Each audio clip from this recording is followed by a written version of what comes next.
ఆస్ట్రేలియాకు చెందిన big Bash League తన 16వ season నుంచి డెసిగ్నేటెడ్ ప్లేయర్ అనే వినూత్న నిబంధనను ప్రవేశపెడుతున్నట్లు ప్రకటించి క్రికెట్ ప్రపంచంలో సరికొత్త చర్చకు తెరలేపింది.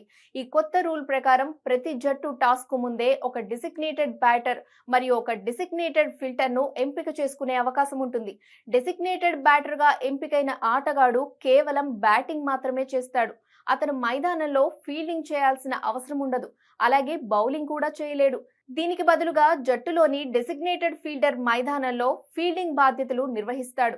అవసరమైతే వికెట్ కీపింగ్ కూడా చేయవచ్చు, కానీ అతను బ్యాటింగ్ చేయడానికి వీలుండదు. గతంలో బీబీఎల్ ప్రవేశపెట్టిన ఎక్స్ ఫ్యాక్టర్ నిబంధన ఆశించిన స్థాయిలో సక్సెస్ కాకపోవడంతో ఐపీఎల్లో ఇంపాక్ట్ ప్లేయర్ రూల్ ను స్ఫూర్తిగా తీసుకొని బేస్బాల్ తరహాలో ఈ డెసిగ్నేటెడ్ హిట్టర్ కాన్సెప్ట్ ను క్రికెట్ ఆస్ట్రేలియా రూపొందించింది.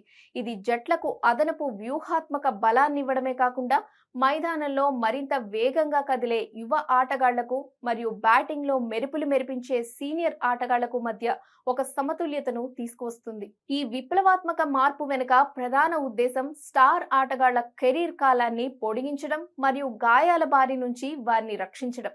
ముఖ్యంగా Chris Lynn, Mitchell Marsh, Glenn Maxwell వంటి సీనియర్ పవర్ హిట్టర్లు వయసు పైబడడం వల్ల ఫీల్డింగ్ చేస్తున్నప్పుడు గాయపడే అవకాశం ఎక్కువగా ఉంటుంది. ఈ కొత్త నిబంధన వల్ల వారు కేవలం తమ బ్యాటింగ్ నైపుణ్యంపైనే దృష్టి పెట్టి జట్టుకు భారీ స్కోర్లు అందించే అవకాశం లభిస్తుంది. అలాగే ట్రావిస్ హెడ్ వంటి అంతర్జాతీయ స్టార్లు తీరికలేని షెడ్యూల్ వల్ల అలసిపోయినప్పుడు వారికి ఫీల్డింగ్ భారం తగ్గించి కేవలం బ్యాటింగ్ కు మాత్రమే పరిమితం చేయడం ద్వారా వారు లీగ్ లో ఎక్కువ మ్యాచ్లు ఆడేలా ప్రోత్సహించవచ్చు. దీనివల్ల లీగ్ యొక్క స్టార్ వాల్యూ పెరగడమే కాకుండా ప్రపంచవ్యాప్తంగా ఉన్న ఇతర టీ20 లీగ్ల నుండి వస్తున్న పోటీని బీబీఎల్ తట్టుకోగలదని నిర్వాహకులు భావిస్తున్నారు. రిక్కీ పాంటింగ్ వంటి దిగ్గజాలు సైతం ఈ నిర్ణయాన్ని స్వాగతిస్తూ ఇది అభిమానులకు మరింత వినోదాన్ని పంచుతుందని, ఆటలో కొత్త డైనమిక్స్ ను సృష్టిస్తుందని ఆశాభావం వ్యక్తం చేశారు.